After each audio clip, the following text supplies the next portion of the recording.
आज हम एक ऐसी कहानी में उतरने वाले हैं, एक शापित गांव की कहानी और एक मां के सबसे बुरे ख्वाब की। चलिए शुरू करते हैं। कहानी की शुरुआत होती है रात के 3 बजे। नीतू, जो प्रेग्नेंट है, एक बिल्कुल सुनसान बस स्टैंड पर अकेली खड़ी है। वो अपने पति सौरभ का इंतजार कर रही है। उसे दूर से कोई आता हुआ दिखता है। अरे, ये तो सौरभ है, पर वो वहां होकर भी वहां नहीं है। कुछ तो गड़बड़ है। उसकी चुप्पी बहुत अजीब है। वो ना तो सफर के बारे में कुछ पूछता है और ना ही आने वाले बच्चे के बारे में। और फिर नीतू कुछ ऐसी चीजें नोटिस करती है जिससे उसके होश उड़ जाते हैं। पहली बात, उसकी आवाज। वो किसी रिकॉर्डिंग की तरह लग रही थी। उसके पैर, वो जमीन से आधा इंच ऊपर हवा में थे। और फिर जो हुआ वो सबसे ज्यादा डरावना था। उसका सिर पूरा 180 डिग्री घूम गया और उसके चेहरे पर कानों तक फैली एक खौफनाक मुस्कान थी जिसमें नुकीले दांत थे। किसी तरह हिम्मत करके नीतू अपने पति को फोन करती है और फोन पर जो सच सामने आता है वो भयानक है। असली सौरभ तो घर पर है। इसका मतलब जिस शख्स के साथ वो खड़ी है वो कोई और है और अब नीतू उस अंधेरे में बिल्कुल अकेली है। खैर, जैसे तैसे असली सौरभ वहां पहुंचता है और वो दोनों एक गांव में दाखिल होते हैं जहां सब कुछ गलत सा लगता है। हर घर की खिड़की ढकी हुई है, हर दरवाजा कसकर बंद। ऐसा लगता है मानो पूरा गांव किसी खौफ के साए में जी रहा हो। गांव के एंट्री पॉइंट पर ही उन्हें एक नया बोर्ड दिखता है और उस पर 3 अजीब और डरावने नियम लिखे हैं। नियम नंबर 1, रात 12 बजे के बाद दरवाजा न खोलें। नियम नंबर 2, खिड़कियों से बाहर झांकने की गलती न करें। और तीसरा और सबसे अजीब, किसी भी पहचानी हुई आवाज पर भरोसा न करें। 11, ये सिर्फ एक नंबर नहीं है। ये उन लोगों की गिनती है जो पिछले सिर्फ 3 हफ्तों में इस गांव से गायब हो चुके हैं। पूरे 11 लोग। तब सौरभ उसे उस गांव पे लगे शाप के बारे में बताता है। वो कहता है कि रात होते ही मरे हुए लोगों के हम शक्ल दरवाजों पर दस्तक देते हैं। वो अपने ही लोगों की आवाज में अंदर आने के लिए गिड़गिड़ाते हैं। और जैसे ही वो ये बात खत्म करता है, दरवाजे पर दस्तक होती है।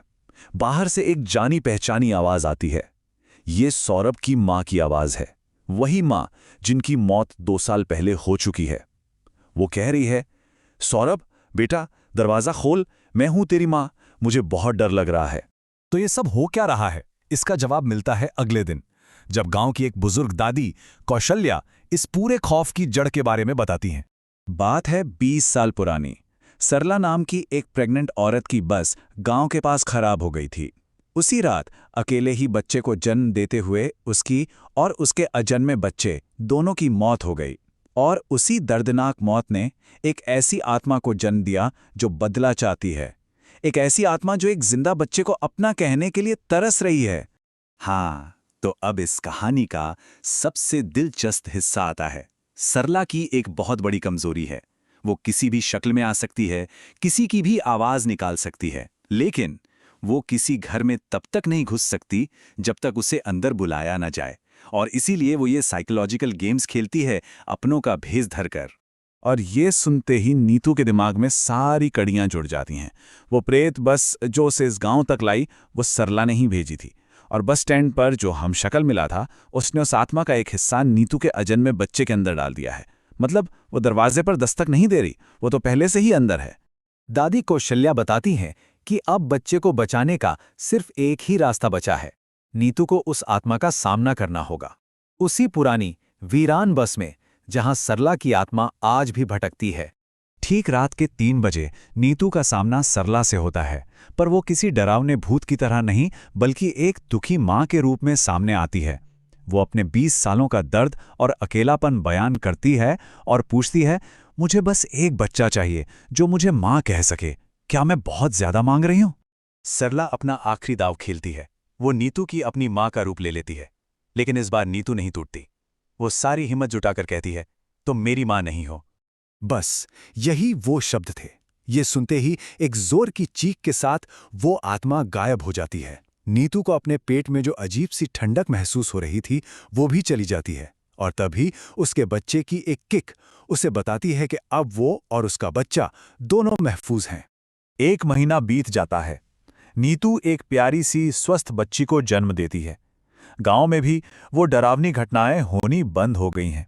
ऐसा लगता है जैसे सब कुछ ठीक हो गया है। बुरा सपना खत्म हो गया। लेकिन ये शांति ज्यादा दिन टिकने वाली नहीं थी। एक रात जब नीतू अपनी बेटी को दूध पिलाने के लिए उठी तो कुछ ऐसा हुआ जिसकी उसने कल्पना भी नहीं की थी। उसने देखा कि उसकी कुछ हफ्तों की बेटी अपनी आंखें पूरी खोलकर उसे घूर रही है और उसकी आंखों में एक बच्चे की मासूमियत नहीं बल्कि किसी बड़े इंसान जैसी समझदारी थी। और फिर वो बच्ची बोली, लेकिन ये एक बच्चे की आवाज नहीं थी। ये एक टूटी हुई 20 साल पुरानी आत्मा की आवाज थी। उसने कहा, मां, मुझे भूख लगी है। इसका मतलब साफ है, सरला कभी हारी ही नहीं थी। वो जो सामना हुआ था वो सब एक धोखा था।